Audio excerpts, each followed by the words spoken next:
this time, can't turn back now. We know that there's no room for doubt. No, we can't turn back now. I see danger in your eyes.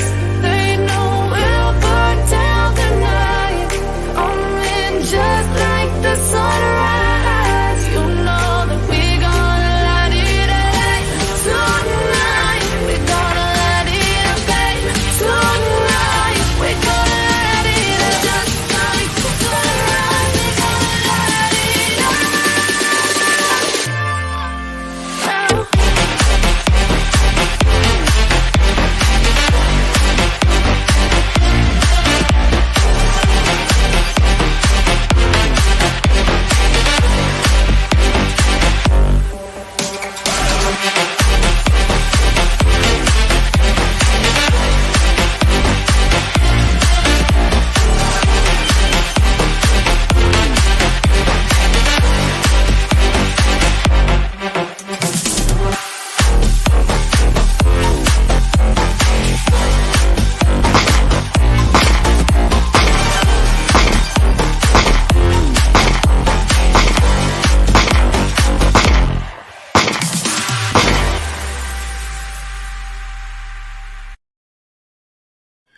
Welcome to the HVAC Guide for Homeowners YouTube live show where we talk about all things HVAC no one else is talking about. We will be answering some of your questions live. Sometimes we are joined by other pros in the chat who might know answers to questions that I don't. It's not hard to do. And finally, we have breakout segments where we go over funny clips, industry news, and goofy inventions. But before we get the show started with tonight's astonishing story in the news, let's take a moment to pay the bills and thank the sponsor for this show. I wanted to take a quick break from the video and thank the sponsor of this video, AeroSeal. Leaky ductwork is one of the biggest, if not the biggest, energy wasters in most homes in the United States. And my favorite way of fixing that problem is AeroSeal. They'll come into your home, they'll test your ductwork and how leaky it is. They'll seal all the ductwork with a machine, and then they'll test it again and make sure that you got what you paid for. Customers have reported a significant savings on their energy bills after using AeroSeal. I'll put a link down in the description of this video. Thanks again to AeroSeal, and now let's get back to the video. Hey everyone, we're going to be doing our traditional format tonight where it's just me and my fat face and taking your questions and doing some breakout segments. We had a guest, as some of you know, we had a guest scheduled for this week, and unfortunately they had an emergency, and my prayers are with them, and we will be having them as a guest in the future. So welcome to the show, all you guys. Feel free to say hello in the chat. Hello to Gary. And I want to go ahead and get to the story for tonight. Let me see if I can get this thing, share this tab. And I'm not quite sure where this story, where the actual website is, but the story is out of Florida here. And it says Riviera Beach resident Brian Gerardo, probably not saying that right, is charged with 45 counts of possession of child pornography. This guy was a heating and air technician, guys. And thankfully, he was also an idiot, aside from being a child predator, possession of child pornography. And I'm sorry, if you have things like that, to me, you're a predator, you know? And so he was a heating and air guy. And also, thankfully, as we go through the story, you'll see he made a dumb decision as far as showing someone accidentally what he had, and thankful to them, whoever they are, for reporting it. It says the Palm Beach County Sheriff's Office says the allegation came. Let's see if I can zoom in on this for you guys. While Gerardo was working at a local HVAC repair company, 3 of his coworkers reported Gerardo to the supervisor claiming he went to show them blueprints for an upcoming project and scrolled past explicit pictures and videos. A warrant was issued to Gerardo's iCloud account in October, with the results coming in last week. Graphic video files obtained show children as young as 2 years old being sexually abused. It's even hard to read that, to be honest with you. A national nonprofit lobbying group known as Raven is dedicated to finding new ways to protect children from becoming victims of sexual exploitation. I don't need to read through what some CEO said. But this guy was a heat and air guy. He's showing pictures to his coworkers, and good on them for reporting it. According to the arrest report, Gerardo claims he was selling the material not only on the so he was selling this stuff too. Yeah, this dude needs to rot. They should just lock him up, throw away the key. Not only on the dark web, but also on the Telegram application.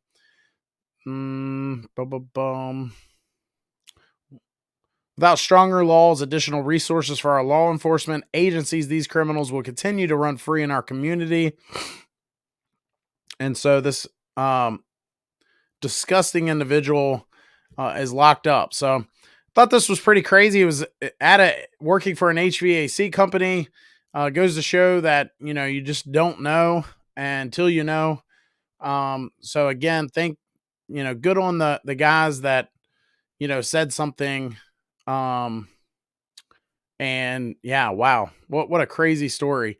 So yeah, the chat's already popping off. HVAC with Brandon says hello. Randy Adam says hello. Welcome to the show, guys. Kevin, wow, I didn't hear about it. That's why we run background checks. Yeah, I mean, unfortunately, the company he worked for might have ran background checks as well, and he may have just not had anything in his background yet, but by gosh, he will now. Hopefully they put him away for a long time. Sounds like he was up to no good for sure. So anywho, yeah, it's nice being back to our traditional format, guys. I think I'm going to be in the future. We're going to still have guests on the show. We had kind of a string of like a run there of just several guests back to back to back. And this is kind of my bread and butter. This is what we've always kind of done is, take your questions live. So if you got any questions, feel free to drop those. In the meantime, we will be moving on to, let me see if I can find it here. I'm a little rusty, guys. Let's be honest. I've never really had it together, right? Here it is. Okay. So let's go to our first segment of the night and start out with my question to you.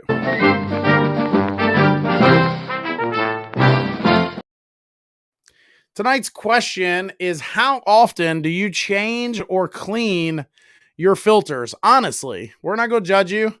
Not how often should you, but how often do you genuinely clean or change your filters? And I'll go ahead and start out. I'm the guy kind of, talking here on the show, and I am going to just go ahead and be the first one to admit I probably do not. I have the washable filters in my filter grills. Probably do not probably. I guarantee you I do not wash them as often as I should. I think they're good typically up to 60 days, if I remember correctly. And I probably do stretch that out to 90 to 120 days sometimes. And I'm embarrassed to say that, but it's true. And I also have a whole house home filter where, you pull out the media and swap it. And I will say I'm good about that. So every spring I do a tune up to my system and I swap that. So it's it needs to be changed annually, and I'm pretty good about that. So that's my question. First question of the night, guys. How often do you genuinely, truthfully change your filters? Let's see. Ryan says he has a 5-inch media filter and he changes it every 6 to 8 months. Ryan, is that filter, is it supposed to be changed that often, or is it do you have, are they low to the ground and they get more traffic, or do you have animals? Why are you changing it so often? I'm just curious.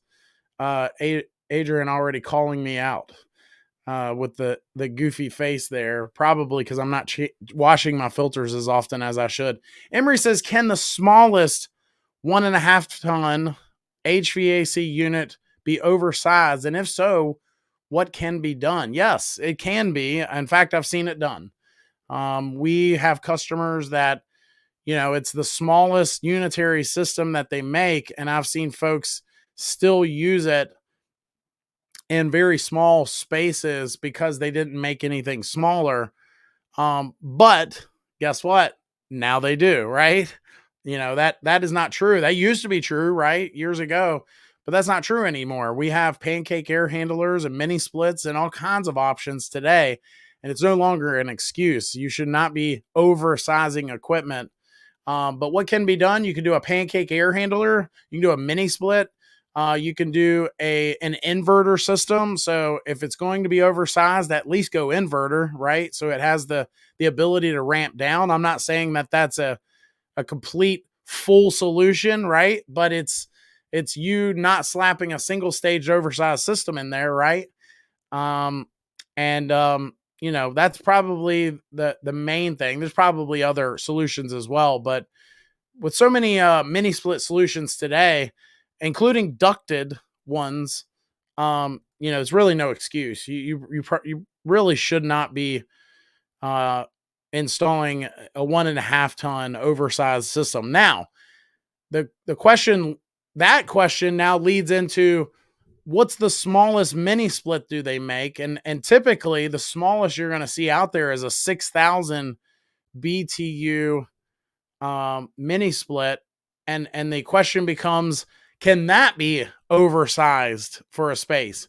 And the answer is yes. I've seen that as well. I've seen folks put them in very small bedrooms, closing the bedroom door, and then they'll go on their remote and change it from auto to, as fast as, let's cool that space down quickly.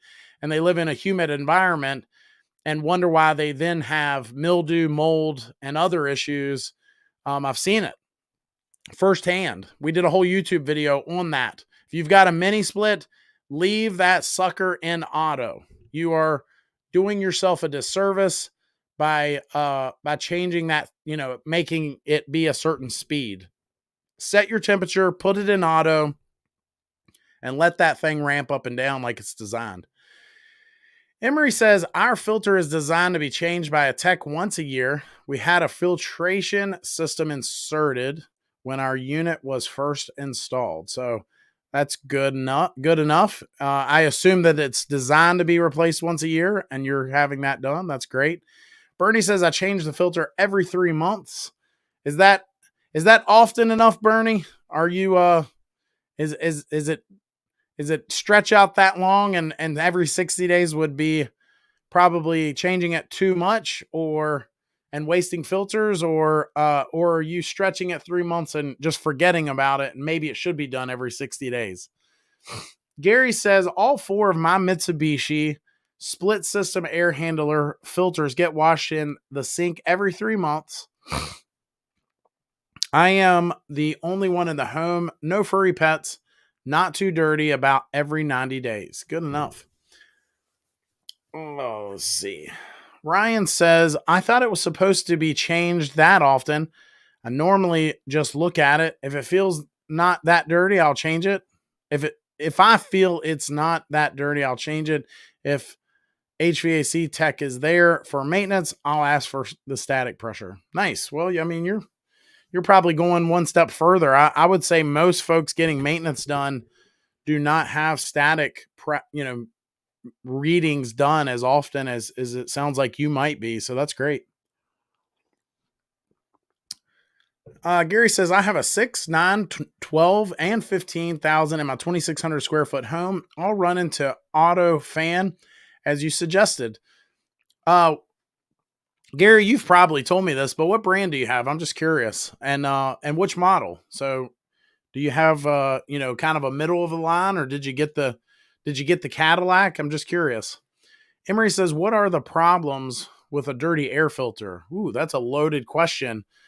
I think the main thing that a dirty air filter is going to do is it's going to obviously restrict airflow. Restricting airflow causes all sorts of issues. It causes wear and tear on your system, causes it to work harder. It causes, when you don't have as much air being blown across that coil, it causes that system to actually run longer, work harder, and possibly even malfunction, such as, if you're not, especially if you're not getting much air at all, you could, especially in AC mode, you can have the coil freeze up. And then again, you're also causing that system to work, significantly harder. And that's when you get those pesky capacitor failures and, just other failures in general. Let me see if I can adjust. Let's see how that does, guys. Bernie says 60 days would probably be better. Hey, you're being honest, pal. Yeah, you're like me. I probably should be. Well, not should be. I know I should be washing my filters, the ones in my filter grills every 60 days. Mine are, close to the ground, in high traffic areas. The way my house is built, at least one of them, I don't think they had a whole lot of choices if they were going to put a return on that end of the house. But we also have two little pooches running around. Some of you guys have seen in some of our older videos. So, high traffic areas, dogs, I probably should be washing them more than I do. Kevin says South Florida always auto if properly sized. Yeah, I mean, I'm a big believer in, especially if you're in a humid state, that sucker should be an auto regardless of sizing. We've got we had a customer years ago that, called me and was all upset. They were literally starting to get a little mold in their closet, and went there and found out that they have these bedrooms with these mini splits, and their son was staying there, their adult son, who normally didn't stay in those bedrooms, and he was turning that sucker all the way up. So he would set a temperature, turn the fan all the way high, and then go to bed. And, he was literally, taking the inverter abilities away from that system, causing it to not dehumidify as well. And as soon as I gave them the same spiel I'd given them before about leaving those mini splits in auto, they took care of the issue, and that was the end of it. Randy says building new construction home in Tellico Plains. Tellico, I'm probably not even saying that right, but where is that? Tellico Plains. That is in Tennessee. I was just offered a job in Tennessee yesterday, which is kind of cool. I will not be moving to Tennessee anytime soon, but you never know. The right stars align, and maybe it just makes sense. But I'm pretty happy where I am right now. Brian says I have seen ductless slim duct filters melt in the heat mode. Yeah, that sucker must have been hot. I haven't seen that per se, but I have seen a lot of filters just get damaged, very easily. It's if you're not careful, those filters can be damaged, and once they're damaged, obviously they don't do a very good job of filtering the air. And that's where I think a lot of folks they don't realize that. Like, they'll just slap it back up in there and they've got this damaged air filter, right? Byron says, welcome to the show, Byron. I turned my Honeywell thermostat off and can't figure out how to turn it back on.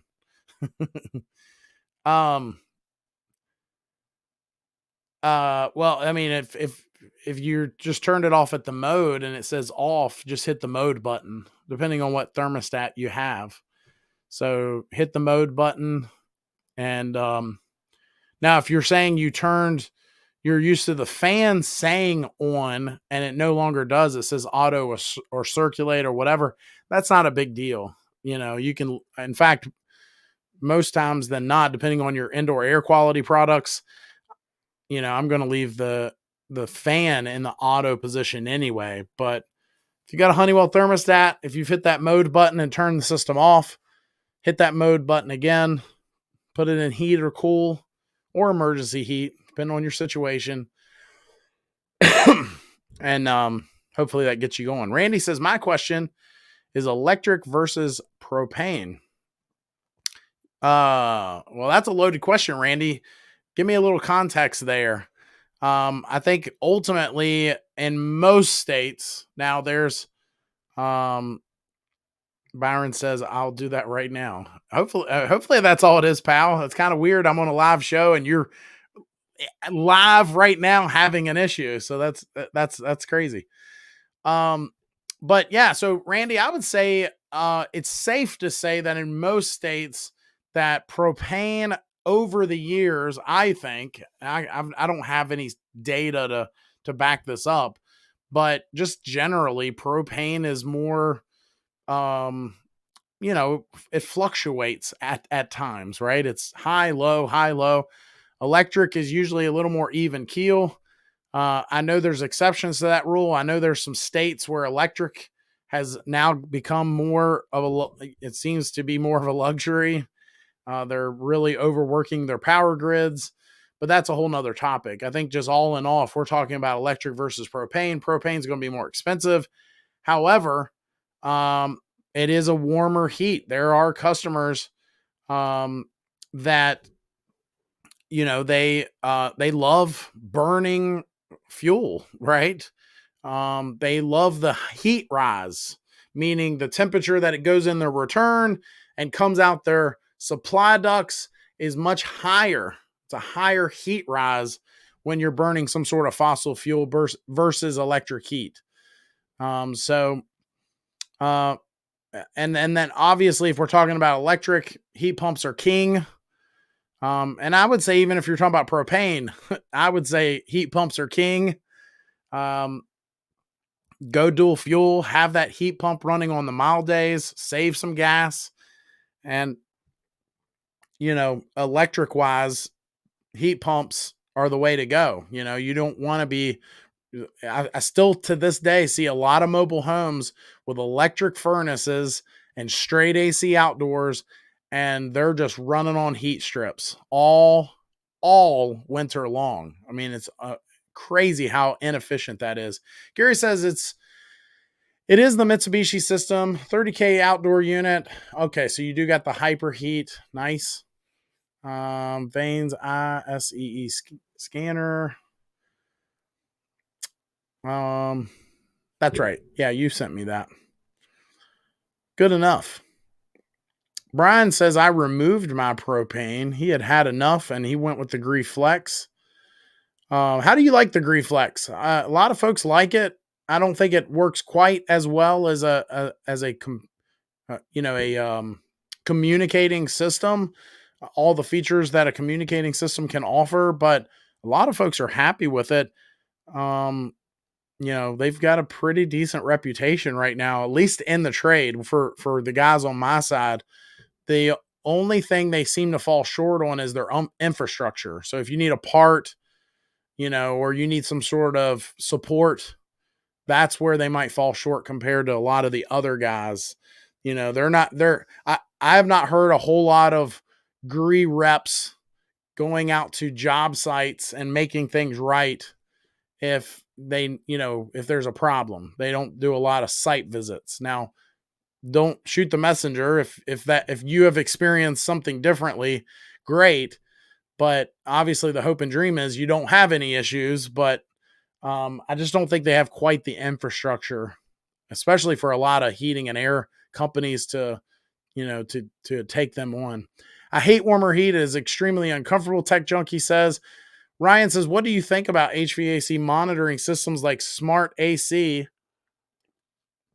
that look at airflow, air temperatures to help diagnose HVAC issues? Are they accurate to you? So I have actually spoken to, I think it was Smart AC, about, Smart AC, yeah, because they're the guys that are linked up with Measure Quick and all those folks. So I think that the idea with a lot of these products is good, especially the ones that, if they're going to notify you if there's a leak, right? So if you've got a sensor in the secondary drain pan and that particular product notifies you when there's water in that drain pan and there shouldn't be, well, that's a good thing, right? So, a lot of those third party company uh that make those sorts of products, I certainly don't think they're a bad thing when it comes to those sorts of errors and alerts. There's a number of them out there now. I've got one that we've chatted with multiple times. They want to sponsor our content, but if I'm going to work with somebody, I want to work with who the best is. So we have not, taken them on yet. But that said, are they accurate from a standpoint of airflow and diagnosing the HVAC issue itself? I think that might be a little bit of a stretch. I mean, I don't know if I have enough experience to really give a good vote on that, but I mean, if the sensor senses that airflow has gotten lower and it sends you an alert that says, "Hey, these number of things that can be happening, such as dirty air filter, blower motor issue," whatever it says or does, is the question becomes, does that do a good job of diagnosing the HVAC? Well, I guess, but it's not as good as a communicating system that is going to send you an error code and you can pinpoint it with some of the technology that we're seeing on that side of things, So I'm not saying it's a bad product. I think that some sort of monitoring is a good thing. And in a lot of cases with these different sorts of alerts and things like that they can give you and send you. But I think we have a little ways to go on some of that stuff. I think some of these guys can, they can get a little better. I think they can get a little more, I hate to say it, but DIY friendly with some of their stuff. If you can make a product like that you can either plug into your heating and air system, or just any person with less, that they don't have a lot of skills, blue collar skills, right? If they could install it or just, stick it in there or whatever, right? That would be, I feel like a step in the right direction. And some of them do have some things going that way, some of those companies like that, but I do think there's a ways to go on that.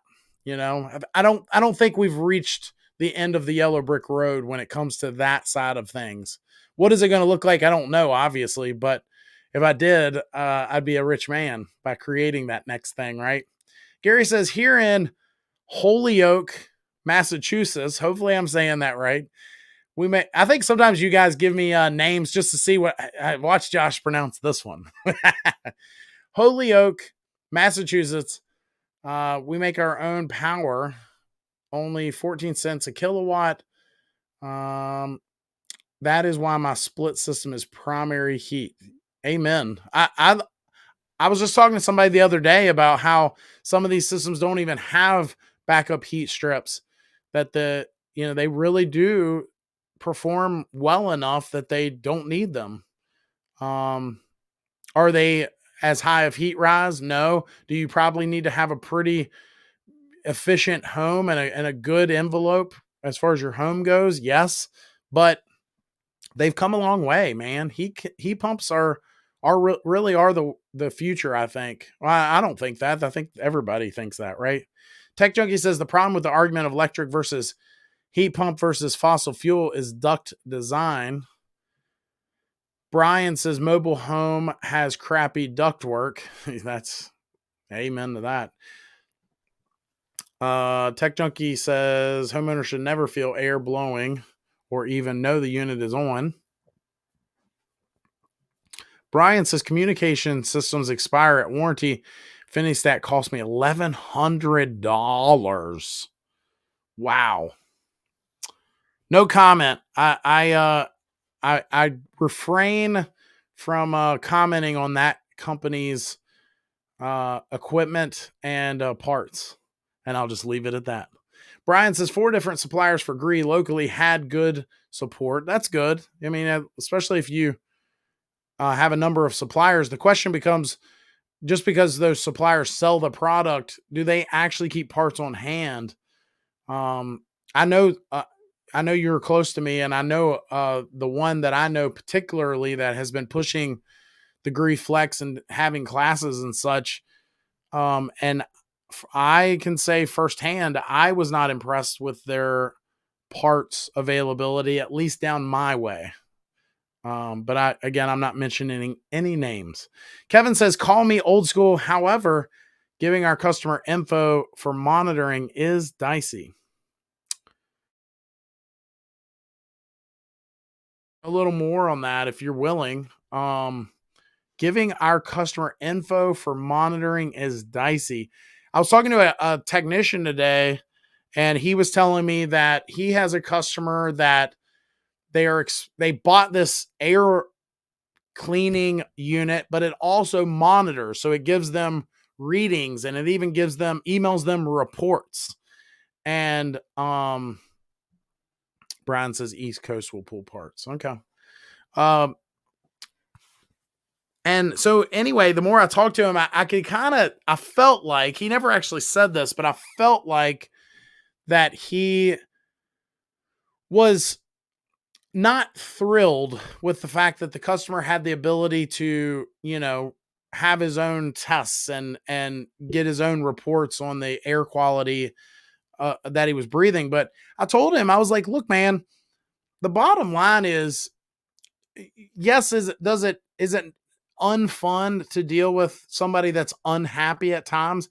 Yeah, but if you've got a customer that is let's say that customer is getting reports and they're having issues, and they're saying to you, I'm unhappy with what I'm seeing, that is actually, for a good business person, that's a good thing, right? If this guy's a small contractor, he's not a big salesy company, and he is the kind of guy that wants to make the customer happy. And I explained to him, I'm like, if they're coming to you and saying, I'm unhappy, you can then try to find a solution, but ultimately this is good for your business. It's not bad that customer is getting this data, because they can say, hey, I'm not happy. I want more ventilation in my home. I want better air quality, indoor air quality products in my home. It's not a bad thing, Look at the what's the silver lining here? What's the glass half full here, right? Ryan says the more educated isn't good, I think. Information is a good thing. I agree. And the more informed the customer is, the more inclined they might say, hey, I'm better informed and I want to resolve this issue. I'm going to spend money on that. So the heating and air guy should be happy that customer is more informed. It's the guys, I hate to say it, but I'm going to say it. It's the guys in our trade that have something to hide. If they're hiding something, they're the ones that want the customer to stay in the dark, that's just how I feel. That's right or wrong. I don't think I'm wrong on that, right? They're the guys that they do not like an informed customer, right? Let's jump to another one of our fun segments that we do, since we are back to our traditional format tonight. Let's jump to what I like to call Josh's Goofy Inventions.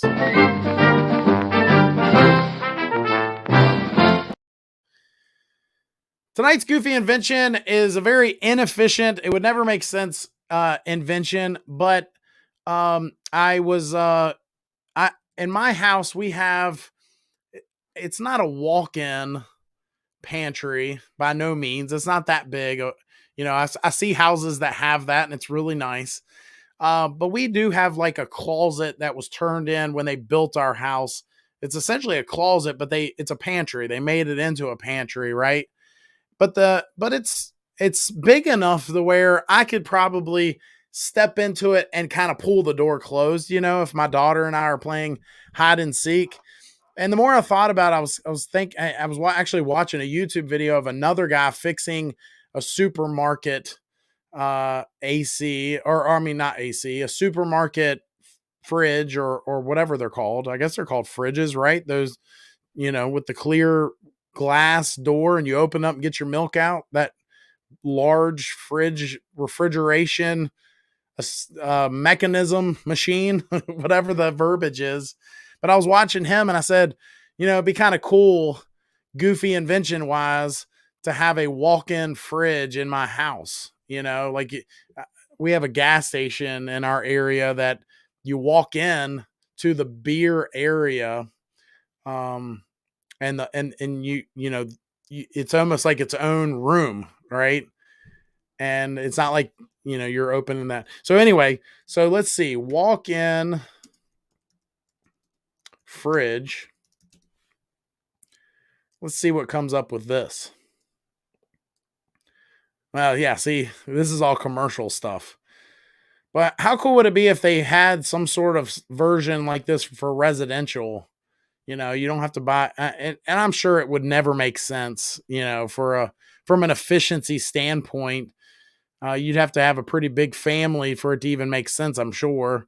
But, I was just kind of, like I said, these folks that see this setup right here, that over here, this is like almost looks like some sort of retail establishment. That almost looks like wine bottles in there. And, they've got glass doors and, they're opening that and pulling that out. So I don't know, it'd just be kind of cool if it wasn't too inefficient to have something like that in my house. That's my goofy invention tonight. What do you think? I'm sure the electric bill would love something like that, but it'd be kind of cool, might be able to, I don't know, keep more stuff cool. A reach in, Brian. Sorry, yeah, that's right. They're called reach ins. Look at me. I know what mini splits are called. Yeah, the residential guy over here is trying to come up with the right verbiage. Tech Junkie says you've never seen a house with a walk-in fridge. I never have. I have a customer. Well, I used to have a customer when I had my company that had two gigantic fridges with these like 3-foot wide doors. And they had two of them in their house, gigantic house, but it was still not a walk-in fridge. So Gary says walk-in cooler. Yeah. So something like you would see in a restaurant. When I worked in a restaurant years ago, they had them, right? Ryan said, I saw something like that in a mansion once, walk-in cooler room. SFL says, I always like your show. Thanks, pal. I really appreciate that. So yeah, that's my goofy invention tonight. What's your goofy invention? Any of you got anything crazy that you think would be kind of cool to see, whether it was efficient or not? I think it'd be kind of cool. Larry was a guest on our show a couple weeks ago, and he came to the show prepared. He had a goofy invention, which I remember it wasn't that goofy, but anyway, he actually had a really cool invention. SFL says, how is life going since you sold your business? Yeah, I'm not going to comment on that. Not because it's personal. It's just, I've got a lot of things to figure out. I was doing my own thing. I owned my own business for 12 years straight. And so I'm trying to navigate this new endeavor. But I've got a ways to go in regards to that, I think. So, I'll keep you guys informed if something changes, but I am working for a company doing trainings. I've got my first ever class scheduled a couple weeks from now, and spots are being taken up, and that's pretty exciting. I enjoy that kind of stuff. I coached Little League for a long time, and I just enjoy that aspect of things, especially if you're able to help somebody. It's part of the reason I think I do this, right? So hopefully it works out, and folks are happy. I need to get back on the chat here, don't I? Hopefully it works out and folks are happy all in all, but you know, we'll just see how it goes. Brian says, I'm curious how the sale went. It went good. That was great. I had a few different bids from a couple different companies, and I honestly made a decision that I felt like was best for my customers and employees. I did not take the highest bidder, if you will. I took the company that I thought would treat our customers the best, honor our warranties, and it was very seamless. In fact, since then, I have chatted with multiple people that have told me horror stories about selling or buying businesses. And I can't imagine, man, going through some of the stuff. In fact, I don't know if I should get into too many details. I don't even know if I'm allowed.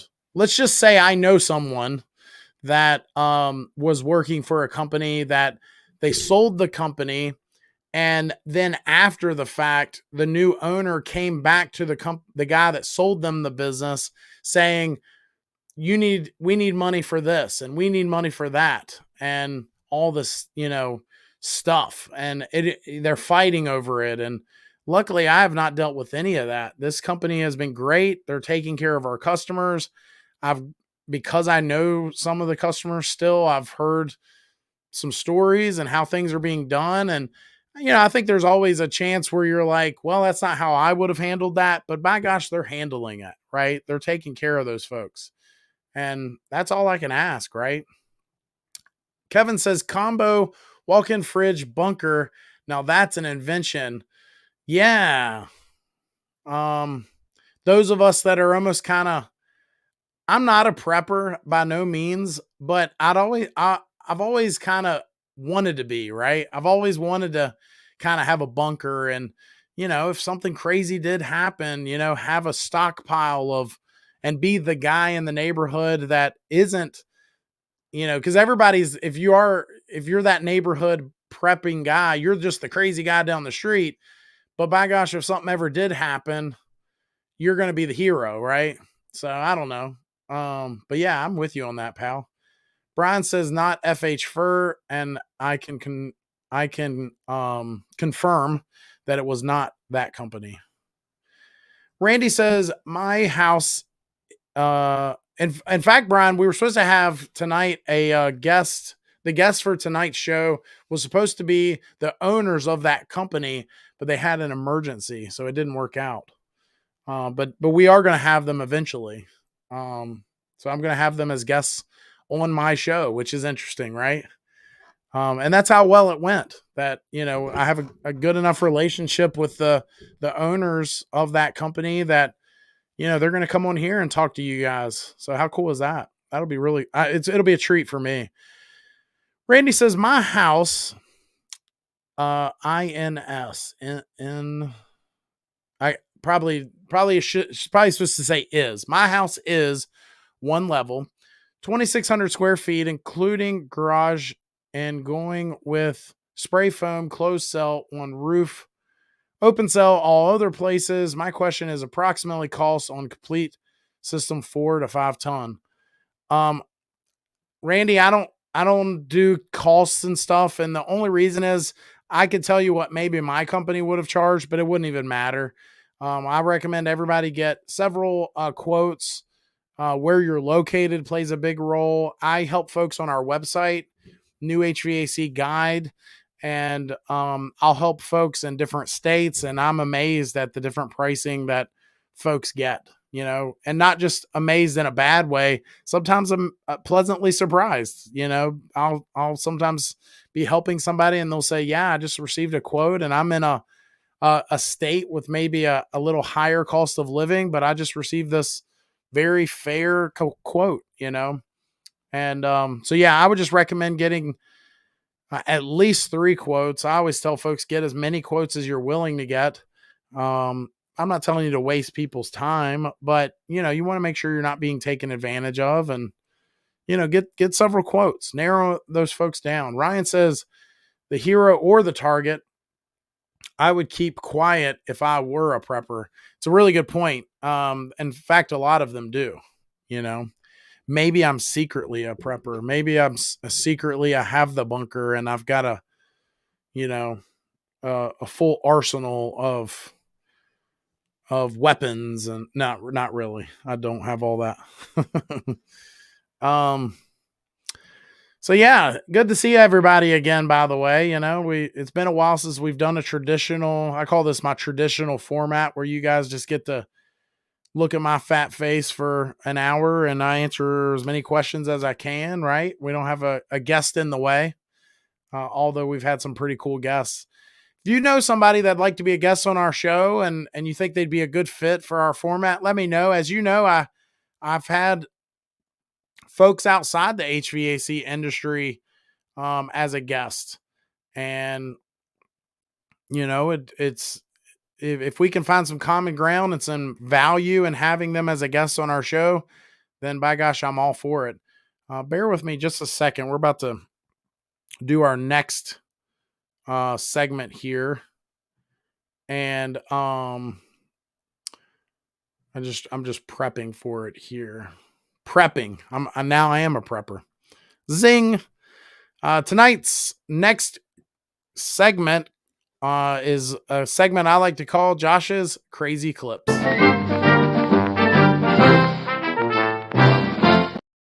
For those of you that are in the HVAC industry, I'm about to change your life.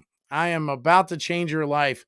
I came across this video a couple weeks ago now, and I immediately sent it to several of my friends who have tried it since then, and it is legit. It works.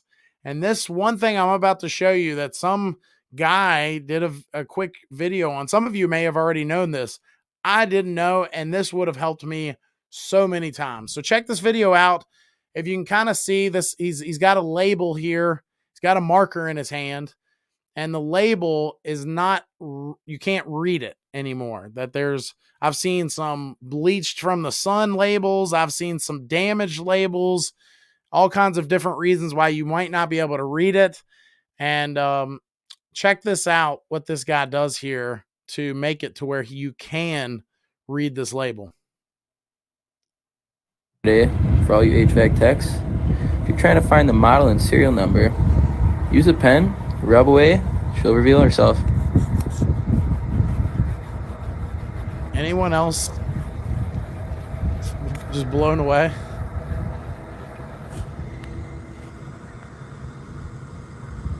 Look at that.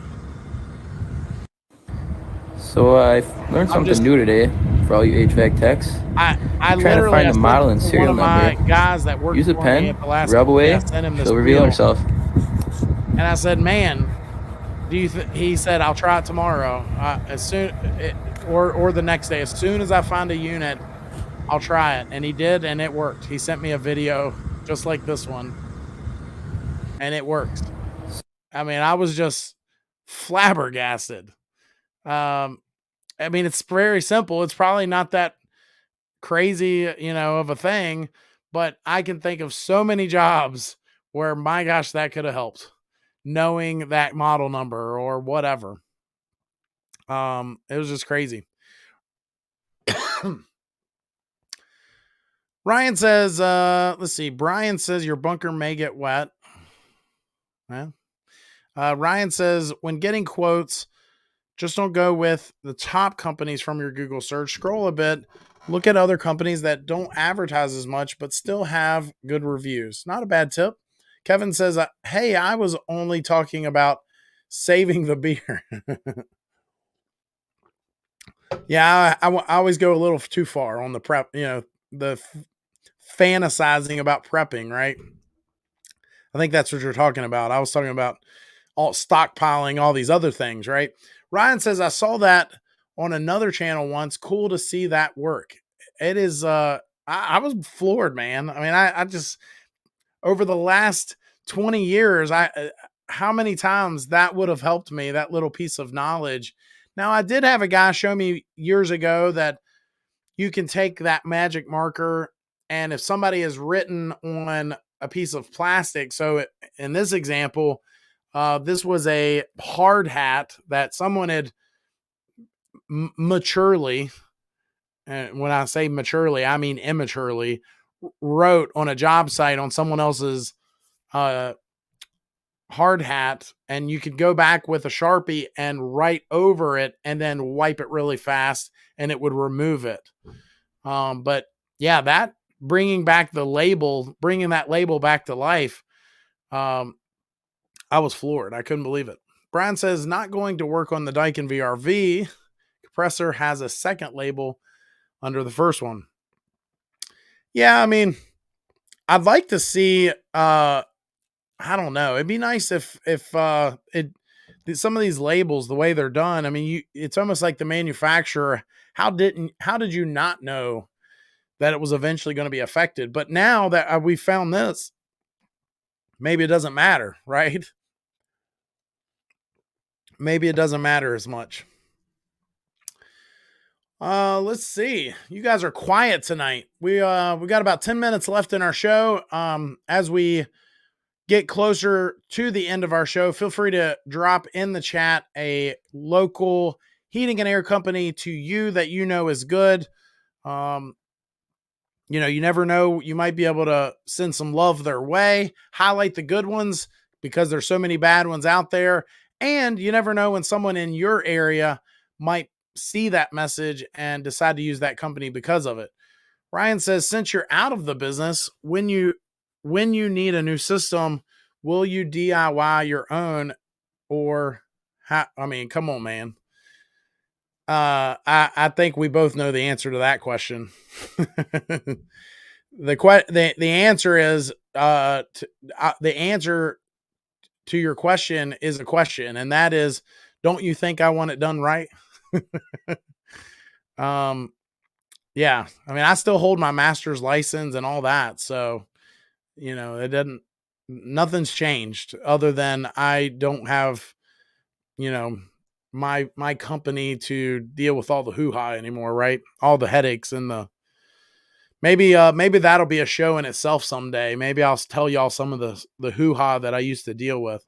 Ever try hitting the label with a UV pen?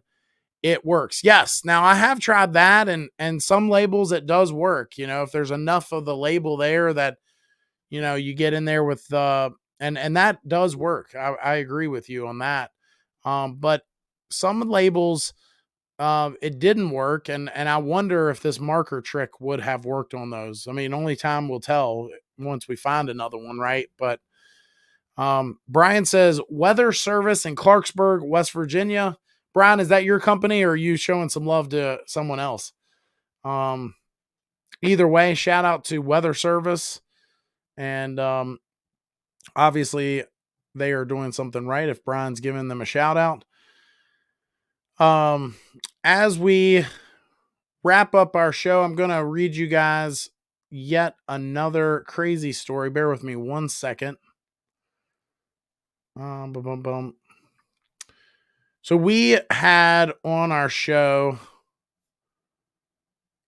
a couple weeks ago, I guess it's been a few weeks, I did a story on a company or a guy that had lost a bunch of money. A guy had taken, an HVAC contractor had taken his money and ran. And that area, that news channel, looks like it's in Idaho. Is that where it's at? No, Wichita, Kansas. I feel like that logo up there is that Idaho and that logo right there? I don't know. But anyway, it says couple gets nearly $30,000 back from company after reporting incomplete work on home. A Kansas couple has been given their money back from an HVAC company they paid for to be. Man, I cannot read. Jeez Louise. They paid for work to be done on their dream home that reportedly wasn't ever completed. According to the Bontrager couple, they paid Matt Roman, owner. Yeah. So if you guys remember, we talked about this. We talked about this guy and how he had a bunch of lawsuits or the even I think the district attorney was looking at him or something like that. I don't remember all the details, but it was something crazy there. So let's. Fact finder getting money back for a Hutchinson couple. The couple paid a local HVAC company owner nearly $30,000 for work that was never done. Investigator Haley Tucker looked into the couple's issue and now says that money has been returned. I talked with Kevin Bontrager. He says all of his $28,000 has been paid back. We first brought you this story 2 weeks ago. Matt Rollman, owner of Rollman's Heating and Cooling, was hired to install 2 HVAC systems in Kevin Bontrager's newly built home. Kevin says he paid Rollman nearly $30,000 to install the systems, but a year went by and Kevin said nothing had been installed. He contacted Fact Finder for help after he says Rollman stopped communicating with him. Kevin says after our story aired, Rollman paid the money back with a cashier's check. We tried calling Rollman and did not hear back. We know the Bontragers are not the only ones who say they've paid and never received services from Rollman's Heating and Cooling. The Reno County District Attorney's Office says it's now investigating. Yeah, how crazy is that? How crazy is that? Oh, yeah, I messed up my screen here. Bear with me just a second. There we go.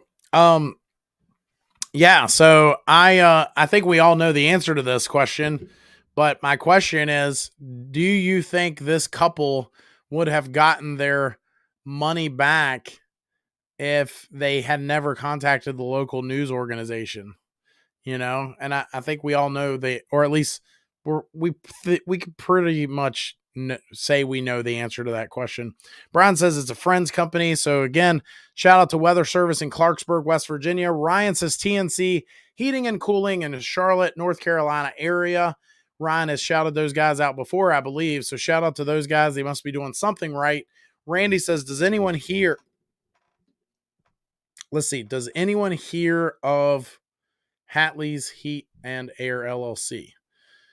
Kevin says, AZ Systems, Fort Lauderdale, shameless plug. No problem with a shameless plug, Kevin. If you are the guy in that area, it's okay to, as long as, if you know it, you got to let folks know it, right?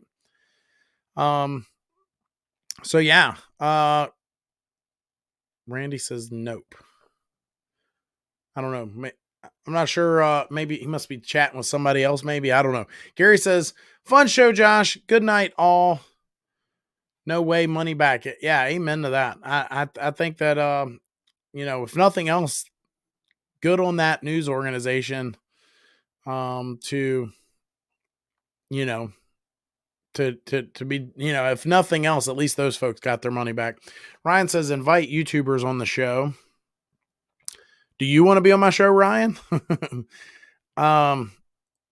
So do you have any specific YouTubers, Ryan? I mean, I'm up for inviting certain folks, right? I mean, how cool would it be to have Mr. Beast on here where he could blow something up?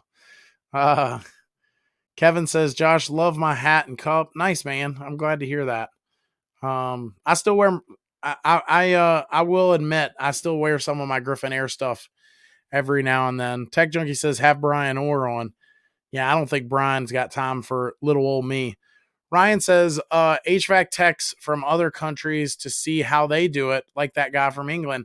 Yeah, I tell you, I'm glad you brought that up, Ryan. I have considered reaching out to Jacob. The problem with Jacob is he lives in the UK, and if you do the math, right? I think they're 5 hours behind us, or ahead of us rather. They're 5 hours. So if I'm doing my show at 8:30, what's that equal? I mean, is it 1:30 a.m. where he's at? That's why I've never asked him to do the live show. We've done some things together, but yeah, I've often thought about that though, especially if he would be willing to drink some coffee and stay up late with us one night, right? Bob says probably they would never get their money back. I agree. Randy says, sorry for the typos. Thanks. See you next week. Yeah, thank you, sir. We are going to go ahead and wrap up with that, guys. Thank you guys for your support. Thank you for watching. We are getting closer to 100,000 subscribers. let's actually, if y'all don't mind doing that, if you've got any ideas, call Curtis. Curtis is good. In fact, he's good friends with Adrian, which Adrian was on our show a couple weeks ago. So yeah, maybe we'll have him on. I'm up for that. I need to reach out to him. But anyway, yeah. So, I'm drawing a blank on what I was talking about. What was I about to say? I was going to tell you guys as we wrap up our show, I was going to get you guys to send me a message on something, but anyway, doesn't matter. Oh, I know what I was going to tell you. I'm sorry. I'm an idiot. We're coming up on 100,000 subscribers, and I want to do something cool. I've got a list of about 25 different ideas. I don't know that I'm in love with any of them, but as we get closer to that, I want to do something cool, for our live show that night. I don't know what it is yet. Maybe it's have one of these cool people on or something. I don't know. But it'd be nice to do something, something different, something cool, something, I don't know. Daikin, we're going to be doing some more stuff with them soon, and they have graciously said that they would allow me to come to another one of their facilities and bring cameras, but I don't know what that would translate to for a live show. I don't know. So Ryan says, where can we submit ideas? Here, just put them right here in this chat. Even after the show wraps up, I will get these ideas. And if it's not in the chat, you could put them in the comments. But yeah, I've got I've got like 25 different ideas, but I don't know. I just want to do something cool and memorable, right? I don't know.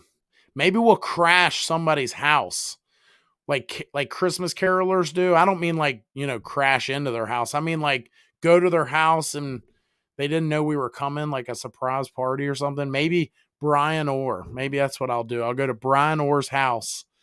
It's probably nice weather there. 8:30 on a Tuesday night. We'll just knock on his door, and then he will have planned to get up early the next morning, and he answers the door in his robe, and there we are live. That's our special episode, right? Anyway, thank you guys. We are going to wrap up with that. Submit your ideas if you do have any for our 100,000 subscribers celebration show that we will be shooting soon. We're coming up quick on it because of your support, and I'll just say that right there. I appreciate every one of you guys, and it's been kind of crazy, so been surreal. That said, I will see you next week. I thought I had a guest lined up. I'm not quite sure. We'll see, but we will be back next week, 8:30 p.m. Eastern Standard Time. Find out what that is in your area, and we will, be back then. Kevin says, I appreciate you. Likewise, man. Thank you guys. Make it a great week. We'll see you then. CK says, thanks for all the helpful info over the years. Thank you. Thank you very much. Make it a great week, guys. We'll see you next Tuesday. Take care.